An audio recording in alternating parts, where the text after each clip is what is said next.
جب وہ دروازہ کھول کر باہر چلا گیا اور دروازہ بند ہو گیا تو مادام بول پڑی، تم نے سن لیا کہ یہ پاکستان سیکرٹ سروس کس قدر تیزی سے کام کر رہی ہے؟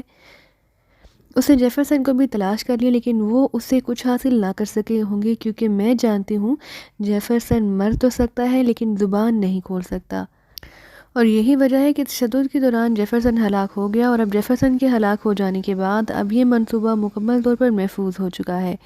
اب وہ لوگ لامحالہ واپس چلے جائیں گے، مادام نے کہا۔ مادام، جس آدمی علی عمران کا نام لیا گیا ہے یہ دنیا کا سب سے خطرناک ترین سیکرٹ ایجنٹ سمجھا جاتا ہے، اس لیے کہیں ایسا نہ ہو کہ جیفرسن نے زبان کھول دی ہو، اور جیفرسن بہرحال ہیڈ کوارٹر کے بارے میں جانتا تھا۔ ایک آدمی نے کہا، مجھے معلوم ہے کہ علی عمران کون ہے، اس میں کیا صلاحیتیں ہیں، لیکن وہ جو کچھ بھی ہے بہرحال مجھ سے زیادہ ذہین نہیں ہو سکتا۔ اگر جیفرسن نے زبان کھول دی ہوگی تو اس سے کوئی فرق نہیں پڑتا۔ جیفرسن کو صرف اتنا معلوم ہے کہ میرا مینس ہی ہیڈ کوارٹر ہے اور بس، اسے معلوم ہی نہیں کہ موزٹ کا اصل ہیڈ کوارٹر فیاٹی فارسٹ میں ہے، اس لیے بے فکر رہو، اگر وہ یہاں پہنچ بھی گئے تو یہاں سے کچھ حاصل نہ کر سکیں گے، فیاٹی نے کہا۔ مادام، یہاں آپ کا انتہائی تربیت یافتہ گروپ موجود ہے، اگر وہ یہاں آئے تو آپ ان کا خاتمہ کرا دیں تاکہ یہ کانٹا ہمیشہ کے لیے نکل جائے۔ ایک آدمی نے کہا، نہیں، ڈسٹرکشن پلان بے حد طویل ہے اور میں جب تک پورا پلان مکمل نہ ہو جائے میں کسی طرح بھی سامنے آنے کے لیے تیار نہیں ہوں۔ جب میرا پلان مکمل ہو جائے گا تو یہ پھر ان کا وجود بھی ختم ہو جائے گا۔ Pakistan secret service CIA Imran چاہے جس قدر بھی خطرناک کیوں نہ ہو، کیمیکل بیس کی تباہ کاری سے یہ بھی نہ بچ سکے گا۔ یہ لوگ بھی باقی لوگوں کے ساتھ ہی مفلوج اور بے بس ہو جائیں گے اور ایڑیاں رگڑ رگڑ کر اور سسک سسک کر مریں گے۔ مادام فیاٹی نے جذباتی لہجے میں کہا۔ یس مادام، چاروں نے کہا۔ اوکے، آپ فوراً روانہ ہو جاؤ تاکہ مشن کا پہلا مرحلہ کامیابی سے مکمل کر سکو۔ جاؤ، باقی تفصیلی ہدایات تمہیں مل جائیں گی، اور اب تمہارا اور میرا رابطہ اسپیشل ٹرانسمیٹر پر ہی ہوگا، کیونکہ میں اب فوری طور پر یہ مشن حالی کر کے فارسٹ ہیڈ کوارٹر میں شفٹ ہو جاؤں گی۔ فیاٹی نے کہا اور کرسی سے اٹھ کھڑی ہوئی۔ اس کے اٹھتے ہی وہ چاروں بھی اٹھ کھڑے ہوئے اور مادام فیاٹی تیز تیز قدم اٹھاتی دروازے کی طرف بڑھ گئی۔ جوانا والنگٹن سے ریاست میشیگن کے دارالحکومت لائسنگ جہاز کے ذریعے آیا، اس نے وہاں سے چلتے ہوئے اپنا میک اپ ختم کر دیا، اور اب اس نے عمران کو آتے ہوئے بتایا کہ وہ لائسنگ میں ہے، وہ اس سے رابطہ فیلڈ بار کے مالک لسبالو کے ذریعے کر سکتے ہیں، کیونکہ لسبالو اس کا گہرا دوست تھا اور وہ اکثر اس سے ملنے لائسنگ جاتا رہتا تھا۔ ولنگٹن سے روانگی کے بعد پہلے اس نے میری فیلڈ بار فون کر کے یہ معلوم کر لیا کہ لسبالو لائسنگ میں موجود ہے۔ لسبالو میں اسی کی طرح کا نیگرو تھا، وہ پہلے نارفاک میں رہتا تھا لیکن پھر اس نے لائسنگ میں اپنے پیر جما لیے، اس کے بعد وہاں اس نے بار بنا لیا جو بے حد چل نکلا۔ اس طرح لسبالو لائسنگ میں مستقل طور پر سیٹ ہو گیا۔ ایئرپورٹ سے باہر نکلتے ہی جوانا نے ٹیکسی ہائر کی اور اسے فیلڈ بار چلنے کا کہہ دیا۔ تھوڑی دیر بعد ٹیکسی فیلڈ بار کے سامنے پہنچ چکی تھی۔ جوانا نے نیچے اتر کر ڈرائیور کو کرایہ دیا اور پھر تیز تیز قدم اٹھاتا وہ بار کی طرف بڑھ گیا۔ بار خاصا بڑا تھا اور وہاں آنے جانے والوں کی تعداد بھی خاصی تھی، لیکن ان میں زیادہ تعداد نیگرو افراد کی تھی۔ اس کے علاوہ جو مقامی افراد وہاں آ جا رہے تھے ان سب کے لباس اور چہرے بتا رہے تھے کہ ان سب کا تعلق زیر زمین دنیا سے ہی ہے، کیونکہ وہ جانتا تھا کہ لسبالو یہاں کا مشہور ترین گنڈا ہے اور اس نے یہاں جرائم پیشہ افراد کا باقاعدہ گروپ بنا رکھا ہے، لیکن اس کا دائرہ کار چھوٹے موٹے جرائم تک ہی محدود ہے۔ بار کا حال عورتوں اور مردوں سے بھرا ہوا تھا، پورے حال میں منشیات کا غلیظ دھواں اور گھٹیا شراب کی تیز اور مکروہ بو پھیلی ہوئی تھی۔ جوانا جب تک شراب پینے کا عادی رہا اسے شراب کی بو اچھی لگتی تھی، لیکن جب اس نے شراب چھوڑی تو اب اسے شراب کی بو سے بھی نفرت ہو گئی تھی۔ وہ لمبے لمبے ڈگ بھرتا ایک طرف کاؤنٹر کی طرف بڑھتا چلا گیا، جس کے پیچھے ایک گینڈے جیسے جسم کا مالک آدمی کھڑا تھا، جبکہ ایک دوسرا آدمی ویٹرز کو سپلائی دینے میں مصروف تھا۔ لسبالو دفتر میں ہے؟ جوانا نے اس گینڈے نما آدمی سے مخاطب ہو کر پوچھا۔ کون؟ کس کے بارے میں پوچھ رہے ہو؟ اس آدمی نے چونک کر پوچھا۔ کیا تم اونچا سنتے ہو؟ میں پوچھ رہا ہوں لسبالو موجود ہے دفتر میں یا نہیں؟ جوانا نے اس بار روسی لہجے میں کہا۔ تم باس کا نام اس طرح لے رہے ہو جیسے باس تمہارا ملازم ہو، جاؤ دفع ہو جائے، پھر اس بار میں نظر نہ آنا ورنہ۔ گینڈے نما آدمی نے انتہائی رعونت سے پر لہجے میں کہا، اور جوانا اس کے اس انداز پر بے اختیار ہنس پڑا۔ وہ چونکہ طویل عرصے بعد آیا تھا اس لیے یہاں وہ پہلے والا لمحہ نظر ہی نہ آ رہا تھا، یہ سب لوگ نئے تھے اس لیے وہ جوانا کو جانتے ہی نہ تھے۔ او جناب آپ، او آپ اتنے طویل عرصے بعد اچانک ایک طرف سے حیرت بھری آواز سنائی دی اور جوانہ کے ساتھ ساتھ وہ گینڈی نما آدمی بھی چونک کر اس طرف کو مڑا۔ ایک طرف سے ایک ادھیڑ عمر آدمی تیزی سے کاؤنٹر کی طرف بڑھا چلا آ رہا تھا۔ او تم گارسن، تم ابھی تک یہیں ہو؟ جوانہ نے مسکراتے ہوئے کہا۔ وہ اسے پہچان گیا تھا، یہ پرانا آدمی تھا۔ جناب میں اب یہاں سپروائزر ہوں، آپ بڑے طویل عرصے کے بعد تشریف لائے ہیں، گارسن نے قریب آ کر کہا اور جوانہ نے بڑے گرم جوشانہ انداز میں اس سے مصافحہ کیا۔ یہ کون ہے؟ کیا تم انہیں جانتے ہو؟ یہ باس کا نام اس طرح لے رہے تھے جیسے باس ان کا ملازم ہو۔ او ٹوبی، تم نہیں جانتے یہ باس کے بہترین دوست مسٹر جوانہ ہے، مسٹر ماسٹر سکلرز کے جوانہ۔ تم نے ان سے بدتمیزی تو نہیں کی؟ گارسن نے چونک کر کہا۔ مجھے دراصل اس کے انداز پر ہنسی آ گئی تھی، اگر غصہ آ جاتا تو یہ ٹوبی صاحب اب تک اپنے سارے دانت نکلوا چکے ہوتے۔ جوانہ نے مسکراتے ہوئے کہا۔ میں معافی چاہتا ہوں جناب، میں آپ سے واقف نہ تھا جناب۔ کاؤنٹر مین نے گھگیاتے ہوئے کہا۔ کوئی بات نہیں، اب بتا دو لسبالو دفتر میں ہے یا نہیں؟ جوانہ نے مسکراتے ہوئے جواب دیا۔ آئیے جناب، میں آپ کو لیے چلتا ہوں، باس دفتر میں ہی موجود ہے، گارسن نے بتایا۔ میں خود چلا جاؤں گا، مجھے معلوم ہے دفتر کہاں ہے، میں تو اس لیے رک گیا تھا تاکہ معلوم کر سکوں کہ وہ دفتر میں ہے بھی یا نہیں، جوانہ نے کہا، اور پھر تیز تیز قدم اٹھاتا وہ بائیں ہاتھ پر موجود راہداری کی طرف بڑھ گیا۔ راہداری کے آخر میں سیڑھیاں تھیں، سیڑھیاں چڑھتا ہوا وہ اوپر پہنچا تو وہ لسبالو کے دفتر کے سامنے موجود تھا۔ جہاں چونکہ کوئی دربان وغیرہ موجود نہ تھا اس لیے اسے راستے میں رکنا نہ پڑا۔ اس نے دروازے کو دھکیلا تو دروازہ کھلتا چلا گیا۔ جوانہ اطمینان سے اندر داخل ہو گیا۔ دفتر میں موجود بڑی سی میز کے پیچھے کرسی پر لمبا ترنگا لسبالو بیٹھا ہوا تھا۔ اس نے دونوں ٹانگیں میز پر رکھی ہوئی تھی اور بڑے مطمئن انداز میں شراب کی بوتل منہ سے لگائے شراب پینے میں مصروف تھا۔ جوانہ کے اندر داخل ہوتے ہی لسبالو نے بوتل منہ سے ہٹائی اور پھر اس کی آنکھیں حیرت سے پھیلتی چلی گئیں۔ دوسرے لمحے بوتل اس کے ہاتھ سے گر گئی اور اس نے لاشعوری طور پر ٹانگیں سمیٹی اور تیزی سے اٹھنے لگا، لیکن دوسرے لمحے وہ پہلو کے بل کرسی سمیت نیچے قالین پر جا گرا اور جوانہ کھلکھلا کر ہنس پڑا۔ ارے اتنے کمزور ہو گئے ہو تم کہ اب تم سے کھڑا بھی نہیں ہوا جا رہا، جوانہ نے ہنستے ہوئے کہا اور آگے بڑھ کر اس نے لسبالو کو بازو سے پکڑا اور ایک جھٹکے سے اٹھا کر کھڑا کر دیا۔ کیا تم واقعی جوانہ ہو، میرے دوست جوانہ؟ کہیں میں خواب تو نہیں دیکھ رہا، لسبالو نے چیختے ہوئے کہا اور دوسرے لمحے وہ بے اختیار اس طرح جوانہ کے چوڑے سینے سے چمٹ گیا جیسے صدیوں بعد بچھڑے ہوئے بے اختیار ہو کر ملتے ہیں۔ ارے میں نے مان لیا کہ تم میں طاقت ہے، جوانہ نے اس کی پشت پر تھپکی دیتے ہوئے کہا اور لسبالو ہنستا ہوا پیچھے ہٹ گیا۔ اس قدر اچانک تم کہاں سے ٹپک پڑے؟ تم تو کہیں پاکیزہ کے کسی ملک چلے گئے تھے اور میں نے سنا تھا کہ تم نے وہاں کسی کی ملازمت کر لی ہے، کیا واقعی؟ مجھے تو یہ سچ پوچھو یقین ہی نہ آیا، لسبالو نے ایک بار پھر بے اختیار ہو کر بغل گیر ہوتے ہوئے کہا اور جوانہ ہنس پڑا۔ ہاں تم نے درست سنا، جوانہ نے مسکراتے ہوئے بتایا تو لسبالو پیچھے ہٹا۔ ارے واقعی میرا دماغ خراب ہو گیا، تم آئے ہو اتنی دیر ہو گئی اور میں نے تمہیں شراب ہی نہیں دی، غلطی معاف جوانہ، دراصل اتنے عرصے بعد تمہیں اس طرح اچانک اپنے سامنے دیکھ کر میں اپنے جذبات پر قابو ہی نہیں رکھ سکا، لسبالو نے کہا اور پھر تیزی سے ایک طرف دیوار میں موجود الماری کی طرف بڑھ گیا۔ بس رہنے دو، میں نے شراب پینا چھوڑ دیا ہے، جوانہ نے کہا تو لسبالو بجلی کی سی تیزی سے مڑا اور اس طرح آنکھیں پھاڑ کر جوانہ کی طرف دیکھنے لگا جیسے یکلخت اس کی بینائی چلی گئی ہو۔ کیا کہہ رہے ہو، کیا تم واقعی جوانہ ہو؟ لسبالو نے مر جانے کی حد تک حیرت بھرے لہجے میں پوچھا اور جوانہ ہنس پڑا۔ ہاں میں جوانہ ہی ہوں اور جو کچھ کہہ رہا ہوں درست کہہ رہا ہوں، بس آپ بیٹھو اور میری بات سنو، جوانہ نے کہا اور لسبالو کو بازو سے پکڑ کر اس نے صوفے پر بٹھا دیا، خود بھی اس کے سامنے بیٹھ گیا۔ لسبالو میں یہاں ایک خاص کام سے آیا ہوں اور تمہارے پاس اس لیے آیا ہوں کہ تم میری مدد کرو گے، جوانہ نے سنجیدہ لہجے میں کہا۔ مدد؟ یہ کیا کہہ رہے ہو؟ یہ پوری بار، میری ساری جائیداد، میرا جان، میرا جسم، میری زندگی، سب کچھ حاضر ہے، تم جانتے تو ہو جوانہ کہ میں کیسا آدمی ہوں، لسبالو نے ایک بار پھر جذباتی لہجے میں کہا اور جوانہ ایک بار پھر ہنس پڑا۔ ان میں سے مجھے کسی چیز کی بھی ضرورت نہیں، جوانہ نے ہنستے ہوئے کہا۔ تو پھر حکم کرو، لسبالو نے کہا۔ یہاں ایک یہودی تنظیم کا ہیڈ کوارٹر ہے جس کا نام موزٹ ہے، مجھے اس کی تلاش ہے، جوانہ نے کہا۔ یہودی تنظیم موزٹ؟ اور یہاں کیا کہہ رہے ہو، میری زندگی گزر گئی ہے یہاں، میں نے تو آج تک یہ نام کبھی نہیں سنا، پہلی بار تمہاری زبان سے سن رہا ہوں، حالانکہ تنظیم تو ایک طرف یہاں لائسنگ میں ایک کوئی انگلی بھی ہلائے تو سب سے پہلے لسبالو کو اس کی اطلاع ملتی ہے، لسبالو نے جواب دیا۔ کسی مادام فیاٹی کو جانتے ہو، جوانہ نے کہا تو لسبالو بے اختیار اچھل پڑا۔ فیاٹی؟ وہ بدصورت چڑیل؟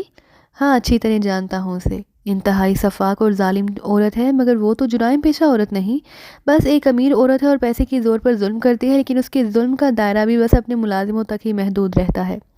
لسبانو نے جواب دیا اور جوانا نے بے اختیار اطمینان بھرا طویل سانس لیا، کیونکہ اس کے ذہن میں سب سے بڑا خدشہ یہی تھا کہ کہیں لسبانو کا اس تنظیم موزٹ سے کوئی تعلق نہ ہو۔ لیکن اب لسبانو کے جواب سے اسے معلوم ہو گیا کہ اس کا اس تنظیم سے کوئی تعلق نہیں۔ اس مادام فیاٹی کی رہائش گاہ کدھر ہے؟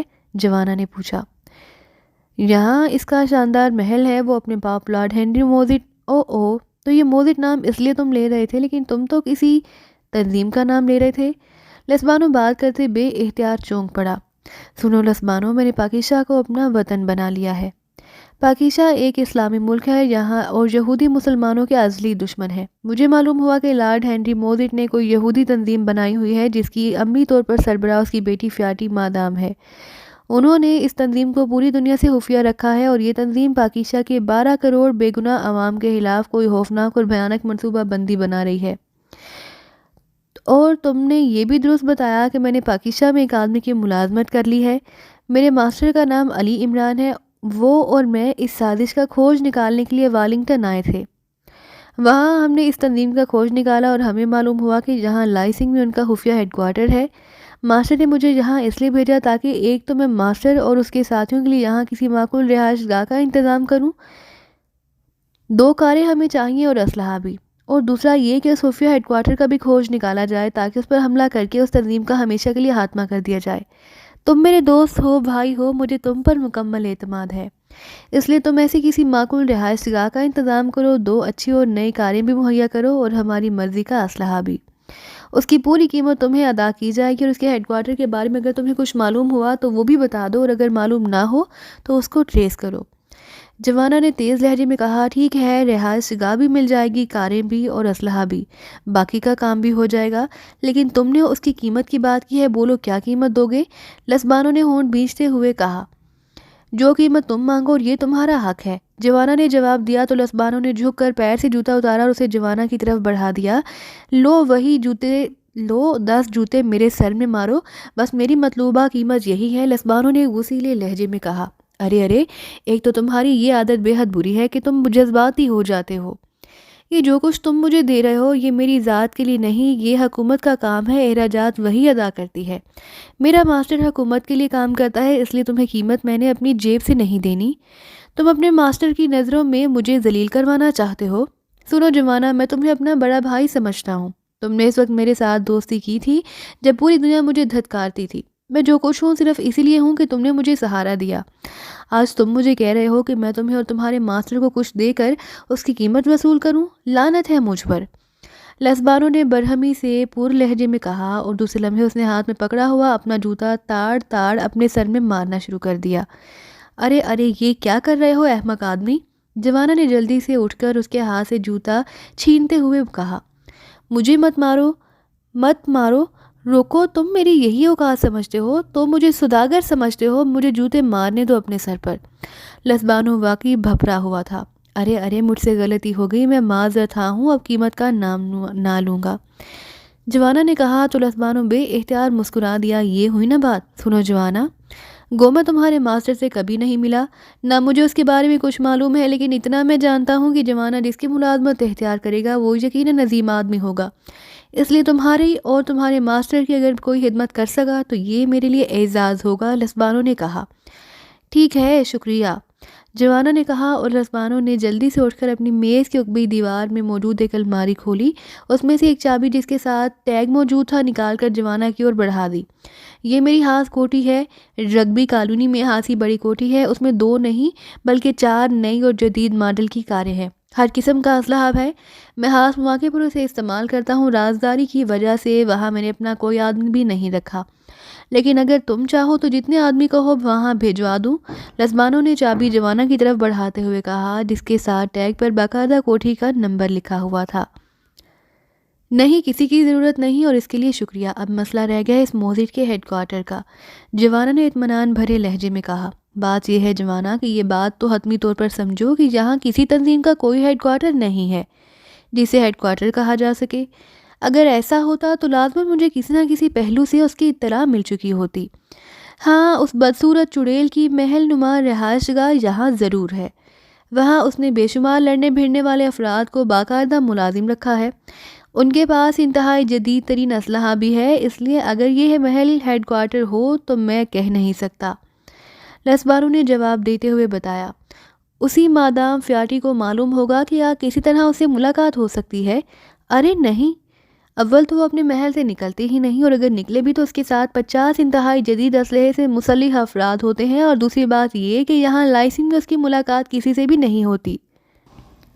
البتہ وہ کبھی کبھار یہاں واقعہ لارڈز کلب میں آتی جاتی ہے، لیکن وہاں بھی اس کی موجودگی میں باقاعدہ کلب کو گھیرے میں لیا جاتا ہے، اور کوئی بھی مشکوک آدمی کلب کے قریب جائے تو اس کے آدمی ایک لمحہ ہچکچائے بغیر اسے گولیوں سے اڑا دیتے ہیں، اس کی لاش تک غائب کر دی جاتی ہے۔ یہی وجہ ہے کہ یہاں کے لوگ اس سے جس قدر ڈرتے ہیں، اتنا شاید وہ موت سے بھی نہ ڈرتے ہوں گے۔